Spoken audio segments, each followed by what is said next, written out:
Hello Instagram, you're live and ready to go. How wonderful. Always waiting for the slower brother, aren't we, Facebook? Just give that a second to catch up. There we go. I think we're good. We're good. Lovely. So hello everyone. Welcome to this week's Temple Talk, which is Empowerment 2.0. This is part 2. So for those of you who don't know who I am, if you're catching this on a replay, then my name is Rebecca Burgess and I'm the creatrix and mother priestess of the Temple of Cornwall. And my role here is day-to-day management, the growth, expansion, all the lovely stuff that comes to being a mother priestess. I'm also a sacred celebrant, a speaker, a writer, an oracle, all sorts. Lots of lovely things.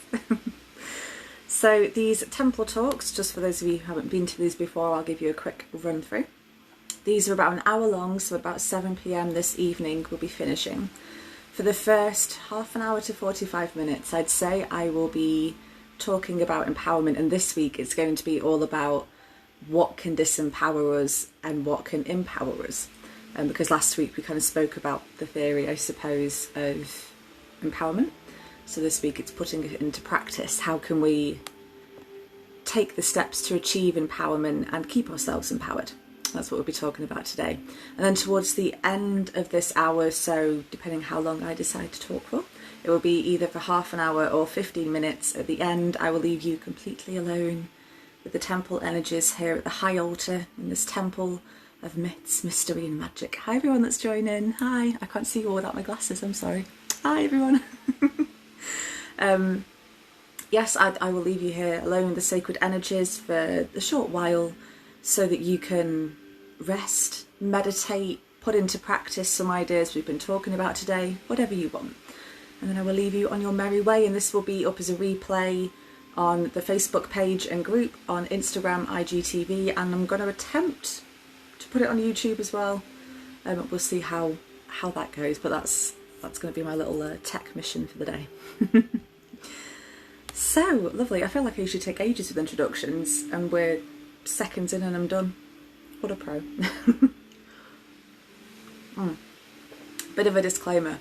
I've had a rather miserable day, so I'm coming to you in my very cosy comfy jumper, my mint hot chocolate, and I'm just gonna have a bit of a ramble, a bit of a talk about the empowerment. It's not going to be anything grand today, it's just going to be quite simple, which I think actually is what empowerment should be. I think a lot of people can easily get swept up in the notion that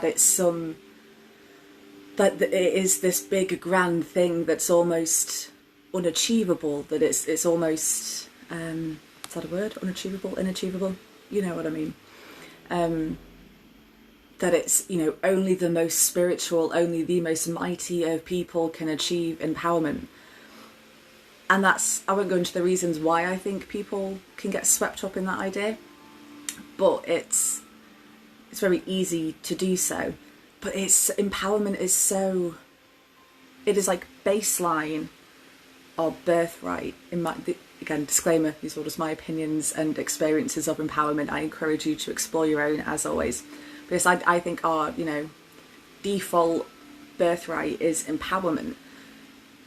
So that, in its essence, has to be simple. If it's our birthright, if it's our default state in the cosmos as existence, as souls, not just humans, it has to be simple, doesn't it? Because there'd be, yeah, it's just, to me, I'm not a big one for logic. That's not how my mind works. Very far from it. But that to me makes logical sense. Telling you, this is the best hot chocolate I've ever had. Yes, so simplicity of empowerment. So last week we spoke a bit about my personal journey, just so you kind of all know the lens that I'm looking at empowerment from. But also we spoke a bit about the deities that you can work with to kind of work towards empowerment, to sustain embodied empowerment as well. Betty, stop it. Betty, come here. Sorry everyone, it's my sweet dog. She's trying to itch and she's not allowed to itch. Do you want to come have your weekly hello to the masses? Come here, sweet lady. She's, oh, there she is. There you are, Instagram. Didn't say hello. Yeah. She's wagging her tail, I know she she's just loves the attention. So yes, the empowerment. What disempowers us? Now this will change from person to person and situation to situation. There will never be a definitive list of these things and these exact contexts will disempower you. Some are, you know, so that's fair, some are. But the majority of the more minute ones, that there's no set list, which is incredibly annoying for people that are just starting out, and especially if you've got that mindset of, I can only be empowered if I'm this big, grand, you know, amazing being, which you are. But I know it's difficult to feel that sometimes. Where was I going? Sorry, I was just looking at my dog and I lost my train of thought. Yes, what disempowers us? So I'm going to talk to you first about what disempowerment feels like in the body and in the soul and the spirit, because it's once you've clocked what it feels like in your body and in your soul, it is so easy then to know whether something is disempowering or not. Doesn't matter whether you've seen it on like an Instagram infographic, doesn't matter if you read it in a book or not, you know that it's the situation, the person, the thing, the action is disempowering. So then you can make the conscious choice to do a 180 and reverse that, flip that. Sound like I'm going to rap there. I'm not, nobody worry. But to reverse that and make the conscious decision to do something empowering instead, which lo and behold is usually walking away from that situation. You joining in? Yeah, she's showing you her best empowerment stance. Oh, Instagram you can't see, but she's been very cute, I promise you. So, oh, no, that's somebody messaging me. I thought it was a message from one of you guys. Yes, so things that disempower us. So the feeling of disempowerment in the body, and again, this is just me and through my lens, my life experience of disempowerment and empowerment, so do keep that in mind, but do try this out in your body. So if you feel safe enough to do so, close your eyes. If not, then remember this little thing and come back to it later in the replay, and you can do it with me then. So just close your eyes for me. Dog by your side or not, does not matter. Just take a couple of deep breaths.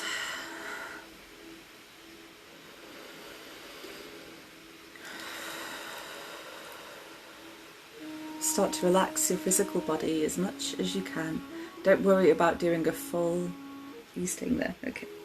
Don't worry about doing a full-blown meditative relaxation. This is just to get you more comfortable in your body at the moment.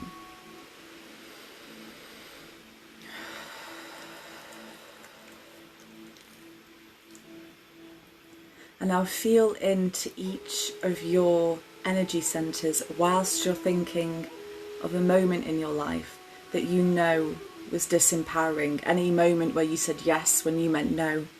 Any moment where you just relented and gave in to peer pressure. Any moment where you put other people's needs above your own at a time where you really needed your needs seen to.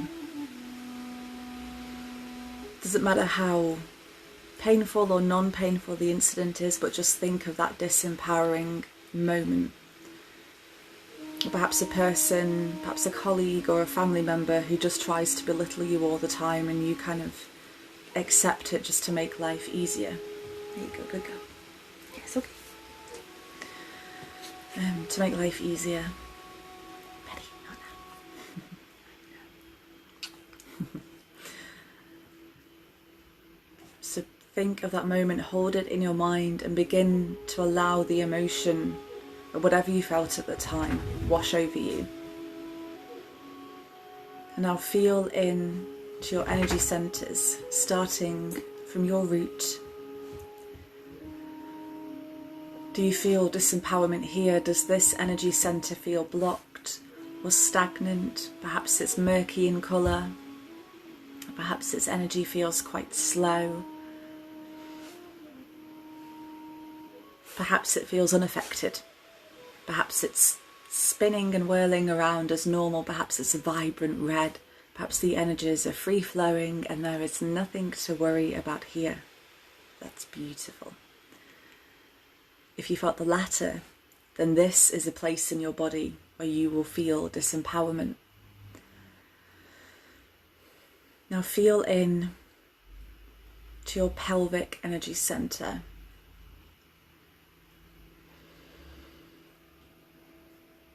Your yoni, your inner sacred still space, your lingam space. Whatever you have, feel into that energy there and bring back that disempowering moment into your mind, fully feeling it. What does it feel like here for you? Again, is it feeling blocked? Can you perhaps feel tearful when you come into this space with this disempowerment? Do you feel betrayed? Or is everything working as normal? If it's the latter, then this can be also where you feel disempowerment in your body. And do bear in mind, you can feel disempowerment at multiple points in your body. This is just an exercise to help you kind of pinpoint and fine-tune your conscious awareness of where you feel it in your body, where you sense its energies in you. Now focus on your sacral, solar plexus for me. And think of that disempowering moment again and focus on what your solar plexus is doing or not doing. Is it business as usual here? Or is this quite murky in colour? And now this is a really, the most normal, I suppose, place to feel disempowerment in your body, because the solar plexus is one of the main anchors where we deal with empowerment. And this can be for any gender. Now, predominantly women, you will feel disempowerment also in either your root or your sacral energy centres, which I'm sure you can all figure out why. And some men as well, depending on your life experience, and non-binaries also. But yes, don't worry if you're feeling this in multiple places, that's perfectly fine. Now bring your attention to your heart energy centre and feel into the luscious brilliance that resides there. Now keep thinking of that disempowering moment. How does your heart feel? Perhaps it feels strong and emboldened. That's brilliant, fantastic, that's what we want. But is it perhaps a darker shade of pink? Is it perhaps grey? Is it perhaps not spinning as fast as it should? Is it quite slow, quite languid, quite melancholy? Perhaps this is where you feel disempowerment. Now do the same for your throat energy centre. Is it a deep royal blue, an empowered sovereign using their voice? Or is it a rainy day kind of blue, with no noise, maybe a squeak for attention now and then? Perhaps this is another place where you feel disempowerment in your body. Now think and focus on your third eye.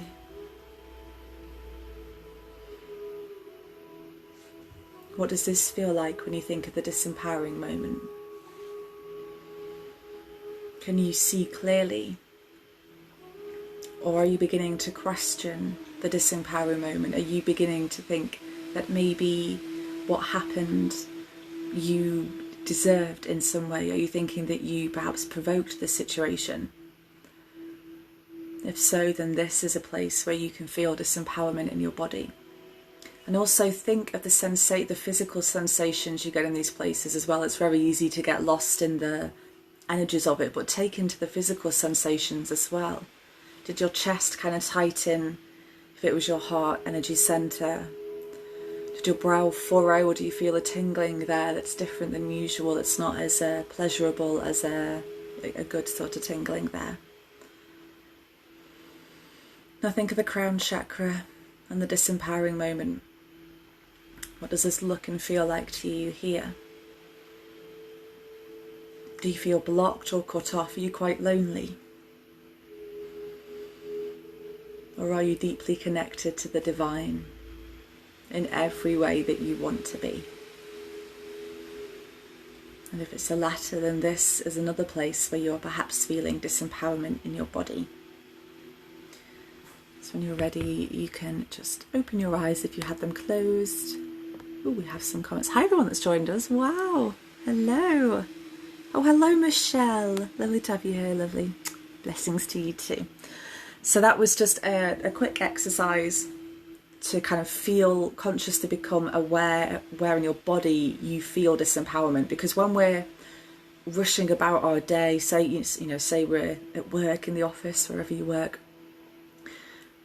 we can't always stop and go into like a meditative state and think, is this going to disempower me? What's the answers I seek? Which would be lovely if, we all could do that. I think it's very much needed, but we can't. So it's nice if you can physically tune in to that sensation and where you can feel it as well.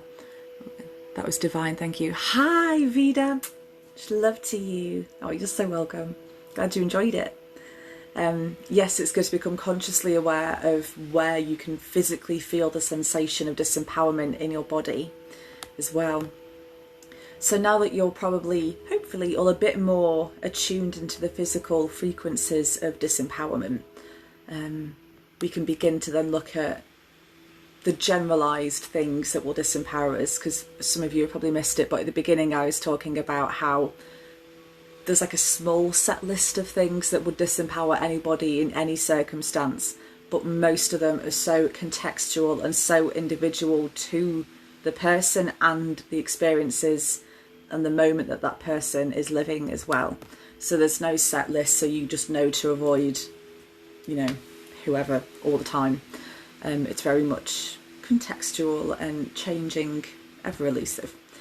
So that's why I wanted you to all to kind of feel into the physical sensations of where disempowerment is felt within your body, so that you can use that as your kind of anchor then.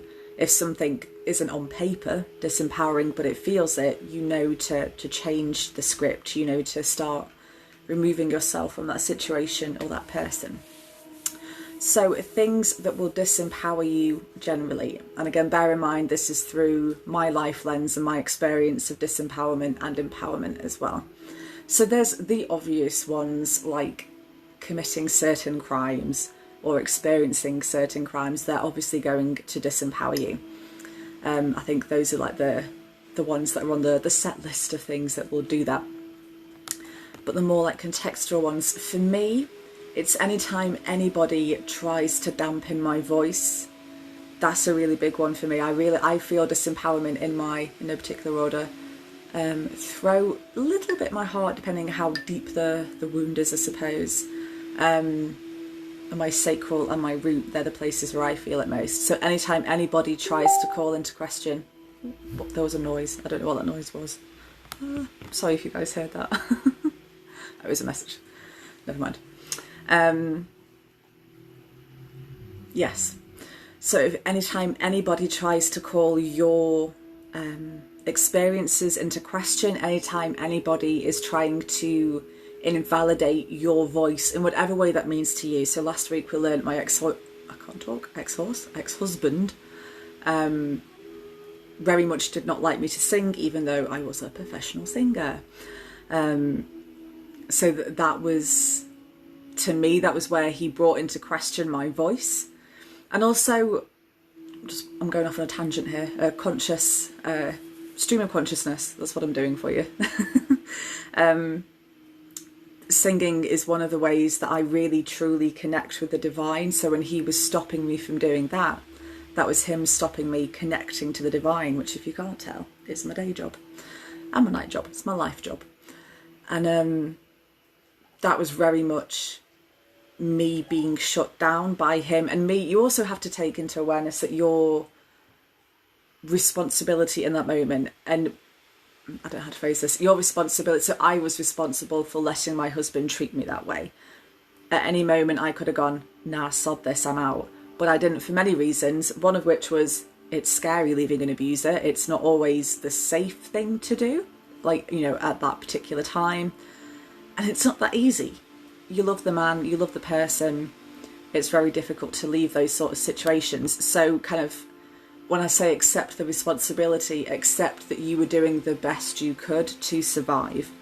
That was your responsibility and you did it beautifully. So don't ever beat yourself up for that. But we do have to begin the empowerment process, kind of begin the accepting process as well. Ooh, some comments. Michelle, that was needed.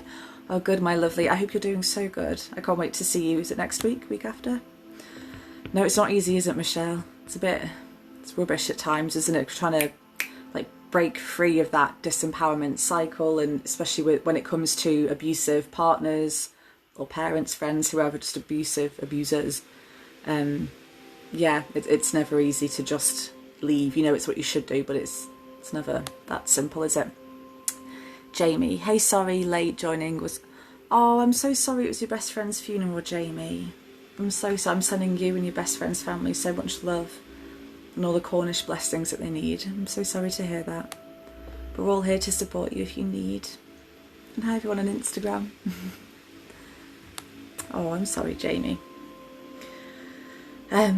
Yes, when I'm talking about taking responsibility, I don't mean, you know, thinking that it's your fault that any of this happened to you, because that's not at all what I mean. I mean, it's, yes, you were doing the best that you could to survive. So yes, anytime anybody tries to dampen what connects you with the divine, so that could be, if you're a watercolourist, it could be somebody who doesn't want you to do that, or at least mocks your art perhaps, or so if they've commissioned you but they keep asking you to push the boundaries of things that you want to paint, whether reasonably or unreasonably, it doesn't matter. It's your boundary, it's your choice, and we will get onto boundaries in a short wee while. There we go. Yes, anybody that calls your experiences into question as well, anybody that asks you, not even asks, but just sort of mocks your reality of so gaslighters. That's what I'm trying to say. People who gaslight, and also gaslighting as well. I'm aware, you know, as much as I would presume everyone watching this is a spiritual person in some way or another, we're just as toxic as the rest. We're more conscious of our toxic nature, so we can consciously not partake in it. But we all have our toxic behaviours. So if you yourself, if one of your toxic behaviours is gaslighting, then that will disempower you as well. Just because you're disempowering somebody else does not mean that you're, you know, getting their power. It's not like, you know, when, I can't think of what they were called. When ancient people would drink out of the skulls of people they'd killed in battle because it was, you know, a way to gain their power. It's not that. We ain't drinking out of skulls, guys. So don't think that when you disempower others that you're actually empowering yourself. I know it can feel like that in the moment sometimes. But it's the antithesis, really. So I have to drink, my throat's really dry. Honestly, hot chocolate is just my go-to at the moment. I don't care. It's so nice. Anybody that or anything that can invalidate your wildness as well, because it's whether you know, feel into the wild woman, man, person archetype or not, we've all got that wildish nature, that thing that really, I don't know, our passions, and anything that does that, and anybody that will knowingly cross a boundary with you, that is a disempowering person, moment, experience, whatever it is. It's like a good workplace example, because I feel like it's something many of us can associate with on one level or another. You have set a boundary with a colleague that by this time this thing has to be in, otherwise it's not, you know, the project as a whole isn't getting done. And for no reason whatsoever, they haven't given you a reason. They choose to keep pushing that timeline back and back and back just to make your life harder. That's a disempowering situation and person to be around. Now, when it comes to work, it is quite difficult to kind kind of remove yourself from those situations. I mean, you know, every workspace is different, but it's never easy. So I used to work at a Superdrug, would you believe it? And the assistant manager was one of the most toxic, disempowering women I have ever known. And she had gaslighted. She had gaslit lots of my other colleagues there, so that I couldn't do anything about it. I couldn't go to HQ about it. I couldn't talk to anybody because they just believed that she was so wonderful and so amazing that, you know, she wouldn't do all the horrible things that she was doing behind closed doors. So it was, you know, there was only so much that I could do. I just had to leave in the end. I think I can't talk. What is grammar? I went to go work in like a crystal shop, which was much more my speed, for a few months, and then I opened the temple. So that was nice. Let's check into the comments. Jamie, can so relate to this. Oh God, I'm so sorry, Jamie. Oh God, my heart breaks for you. Well, I really hope you get to see your son after that. God. Oh, Jamie, I'm sorry. Michelle, embracing her now. Yes, and not allowing to be shut down. I.e. my family know. Yes, good for you, Michelle. You really take your power back. You reclaim it. That's marvellous. Yay for you. I love that. So yes, those are some of the ways that I've experienced disempowerment in the past. And I hope that all makes sense. I feel like when we're talking about the more, like the minutiae of disempowerment, it's difficult to almost pin down, which is why I had you all kind of feel into the physical sensations of your body. So no matter what I've waffled about here, you can go away to, you know, live your life after this and think, oh no, this moment's disempowering. This person is trying to disempower me. And then you can do the flip reverse and get out of it, change the game, change the script. So I'm on like day 2 of my cycle, so I've got my hot water bowl, but it's just needs rearranged. Sorry guys. Oh heaven, there we go. So ways that we can empower ourselves, because what time are we on? Ooh, perfect, about past. Another 15 minutes of my ramblings. And then I'll leave you all in peace. So ways that we can empower ourselves.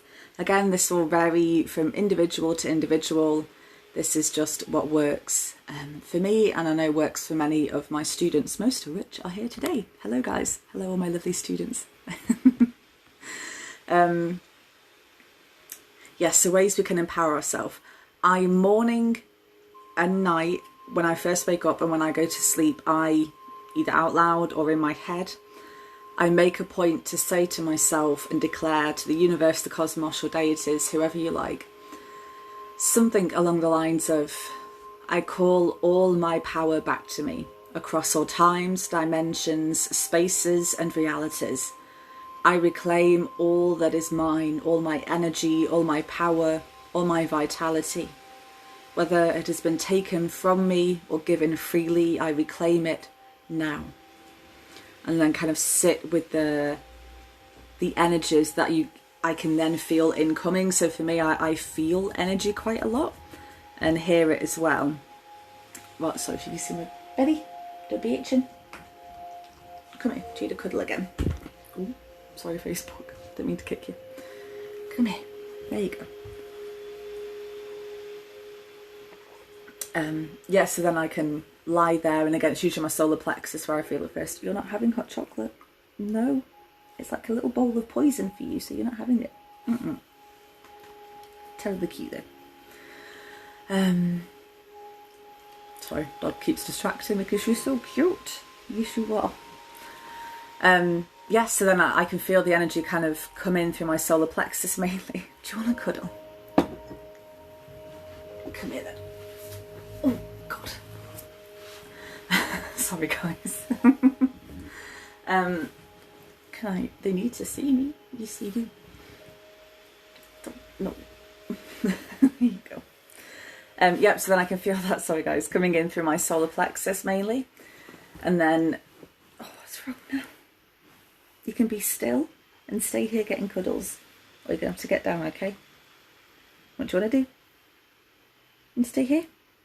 You got to be still. Okay, promises. Okay, there we go, we settled. Nearly. Good enough for me. I think we're settled now. I know, she's so cute, isn't she, Michelle? Very cute. Yeah. Yep, so I make that kind of declaration first thing in the morning and last thing at night to bring all my power back. And whether you feel the energy, hear the energy, see the energy, or don't sense anything, just trust that it's happening. Know that it's done. And that's all you can do in those moments, really, and it's lovely. And then I begin... Right, you're not being very silent or still, are you? That was a promise you made me.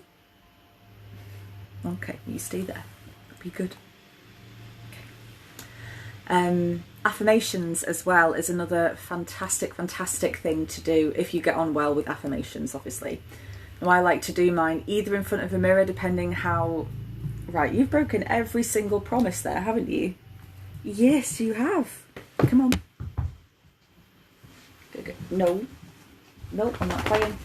Betty, sit. Good girl. Right, sorry everyone for kicking you in the ear. Right, where were we? Yes, affirmations as well. I like to do mine in front of a mirror, depending on, like, if I've had a really bad day or I've woken up in a bit of a mood, I'll do it in front of a mirror. If I'm already feeling really positive and really good, then I'll just kind of do it wherever I am in the world.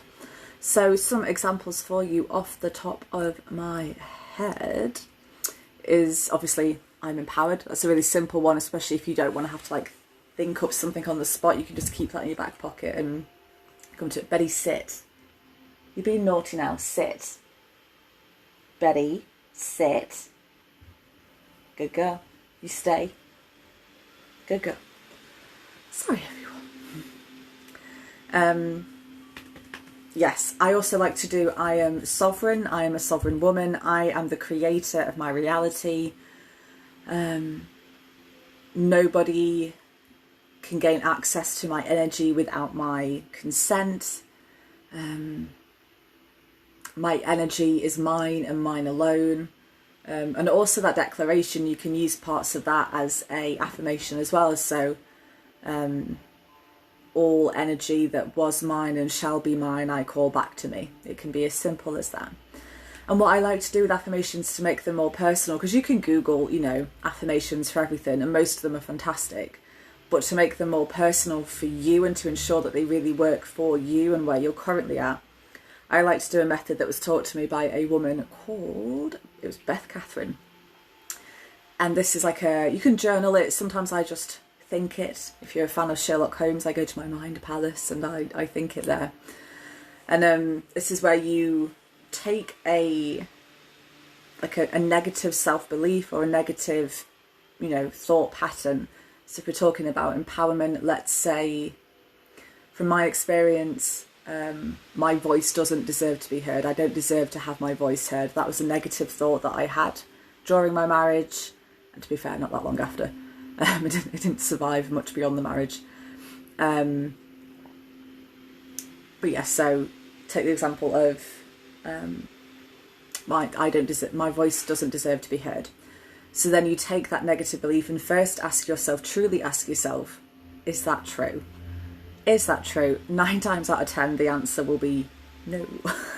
It's not true. My voice does deserve to be heard. It has always been deserving of being heard, and it will always be deserving to be heard, as is every individual's voice.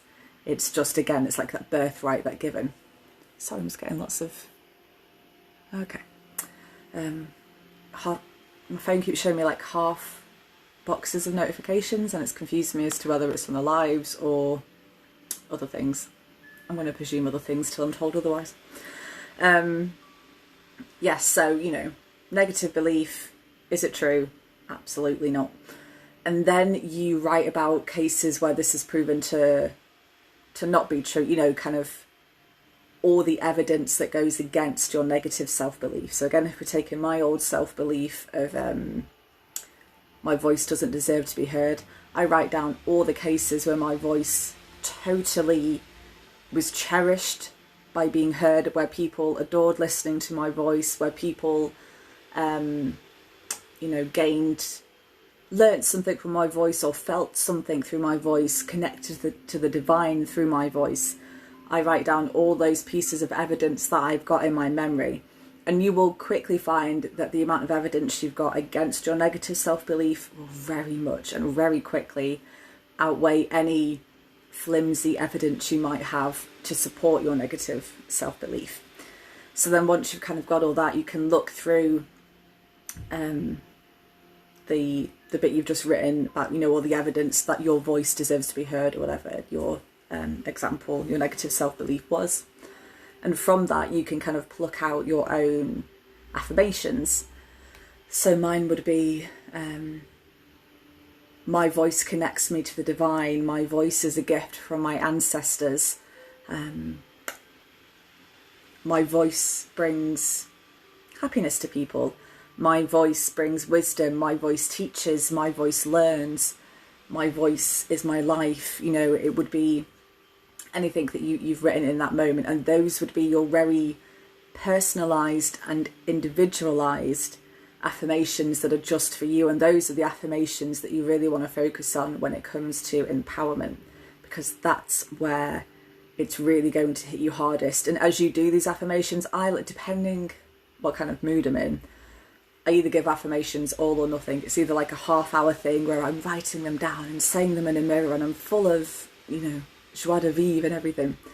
Or I'm literally just stood in front of the mirror for 5 minutes repeating a couple of affirmations to myself as we go. But just find a way that works for you. I also, especially with disempowerment, find myself saying them like in my head to myself throughout the day as well, sometimes, particularly in those circumstances where you have to be around disempowering people or situations or circumstances, just to kind of act as a spell, because our words are spells. So to act as a like, nobody can cross this threshold, nobody can claim my energy, nobody can take my power, or that you can kind of set yourself up as a nice little fort in those cases with the affirmations as well. Now, what I also like to do is a lot of energy centre work. Don't get a notification that my phone's dying. No, you're not. You're fine. Yes, energy centre work. So any crystals. So before you were feeling into your physical body, your energy systems, where you feel disempowerment, focus on those. So get just little. Doesn't have to be big fancy crystals unless you've got them, of course, or you want to get them. But just little tumble stones of crystals.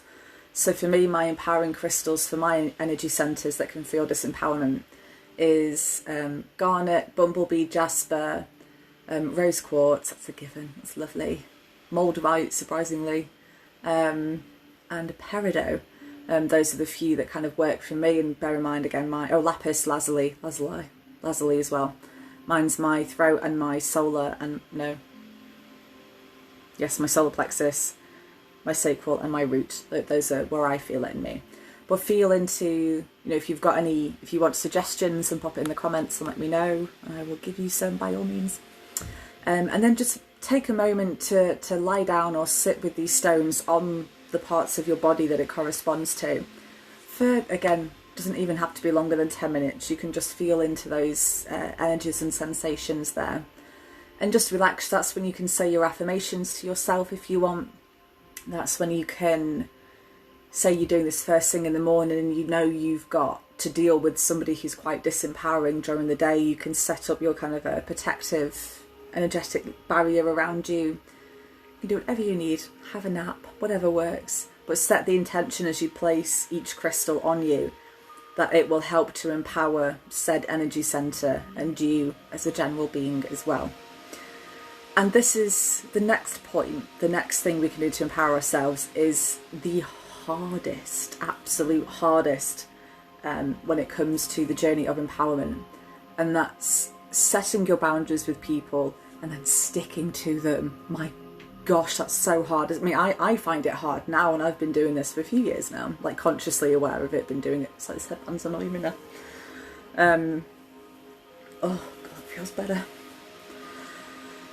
where was I? Yes, so the setting boundaries. So the best way to do that, and this is going to sound so incredibly annoying, so I am sorry, is just to do it. It's just to go to that person and say, you cannot talk to me like that anymore, and tell them what will happen if they continue to talk to you like that. But again, presuming this is, a very individual approach, but you will know what works for you. So you will say, you cannot raise your voice at me.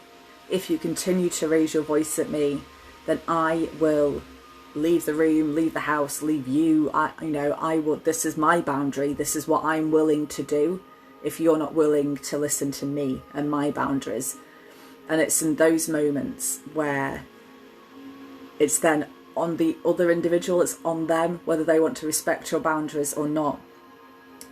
And it's the moment they don't, this is always so difficult to hear, and especially to put into practice, but that is the moment that you remove yourself from the situation. Whether permanently or not is entirely up to you and your personal situation, but removing yourself from that situation. That person is not respecting you. If they can't respect the simple request of do not raise your voice at me, it's not worth, the conversation is not that important. Your power, your peace, and your sense of safety is much more important than whatever was going to be spoken about during that conversation. Let's look at the comments. Michelle, I'm so bad with boundaries, but I have been told by Jamie I'm doing it now. Good. I like that all my students can give advice to each other. I love that. That's amazing. Yeah, honestly, boundaries are I'm at a place on my empowerment kind of path, journey, whatever now, where I secretly relish giving them, because it's like, I dare you to cross this boundary. Like, come on, what, you think I'm not going to do what I've said I've done? I will do. What's that? This is going to be such like a random reference point, but for those of you that used to watch like old EastEnders like the 90s and the noughties with Peggy Mitchell, is it Phil Mitchell's going to set the pub on fire and Peg is there like, you ain't got the nerve, it's that it's that like, come on, I dare you, you won't do it. Jamie, I so needed to hear this tonight, thank you. Oh, you're so welcome, Jamie. Good. Michelle, yes, me too. Grr. Yeah, double dog dare you to cross this boundary and see what wrath awaits you. But the wrath is always peace, isn't it? That's the irony of it. It's never once you get to that empowered place where you can firmly set a boundary, communicate the boundary, and then if the boundary is not respected, where you can walk away, it feels, I think the other person, presuming it's two people, individuals in the moment, I think they expect the wrath and the fury that comes with crossing boundaries. But when, or at least with me, when I'm in that or staying in that empowered space, it's always just like a done, dropping it and done. I don't need to be wrathful. I don't need to be all up in my feminine fury unless they really deserve it. Then in which case they're in for a hell of a show. But yes, I was just remembering this channeled piece I did by Morrigan ages ago that was very much like, you don't even know. But anyway, it's a different thing for a different time. I think, what am I doing next week? I don't know, I can't remember. But if there's a temple talk next week, I'll probably do it on channeling, because I get a lot of questions about that, so I'll be doing it on that, I think, whenever the next temple talk is. But yes, the point I'm trying to make to you is that yes, when you get to the point where you can communicate a boundary to somebody, yes, unleash the banshee, definitely. But yes, when you get to that point where your boundaries that you've clearly communicated aren't respected or adhered to, or almost purposefully aren't respected, then the other person will expect you to be wrathful and furious and bitter. But it's that moment where you just, almost in slow-mo, you just turn and you walk away. You're not Peggy Mitchell, you're not the Morrigan. You can just release them, shed them, release the moment, because that's water off a duck's back. Basically, it's anything that tries to compromise your power is not worthy of your energy, because there's no respect there. There's nothing divine to be had in that moment, and there's nothing to be learned except empowerment in those moments. So I hope that's, oh look at that, dead on 45 minutes. You'd think I did this for a job, wouldn't you? So what I'll do now, lovelies, is I will rearrange you all slightly so you can see the altar fully without me being here. Ready? Good go. And then I will light the candle for you all. The sacred flame of Cornwall is lit here, for those of you who can see it and are wondering. But I will light a tea light for you all. And you can just settle into these energies if you want. You can just relax here. Or you can, again, start to, if you missed that exercise in the beginning or came in halfway through, you can try that again, or just journal about your experiences with disempowerment, whatever feels good and right to you. Ready? You're going to have to move. I know, it's exciting, isn't it? So Facebook, let's move you. I always feel sorry if anyone's got vertigo in these moments. I'm so sorry.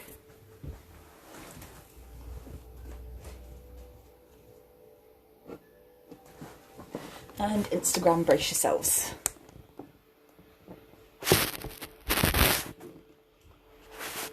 Oh, perfect. Beautiful. So I light this candle from the sacred flame of Cornwall.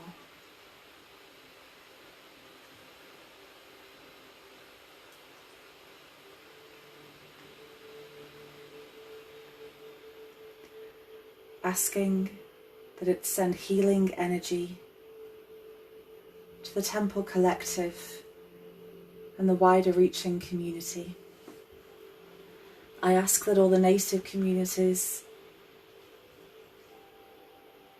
find safety and peace and reclamation and empowerment. I send healing energies to Mother Earth and to each individual watching this that wishes to tune in to the energies of sacredness of the temple. And so, beloveds, I will leave you for about 10-15 minutes. I'll be back at the end. So enjoy yourselves.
Hello again, everyone. Let me try and move you again so you can see me. Hello. Hello, Instagram. So thank you so much, everyone, for joining us this week. Like I said, next week, I'm pretty sure I'm around on the Friday to do another temple talk, and I will do all of what I was going to do now. It eludes me, but I will watch this back and I will know what it'll be on then. So this will be up on replay, Facebook, in the Facebook group, IGTV, and hopefully YouTube. We'll see. So yes, thank you all once again for joining me. It's been a pleasure and an honour to hold this space for you all. Sending you all so much love. All the blessings to you.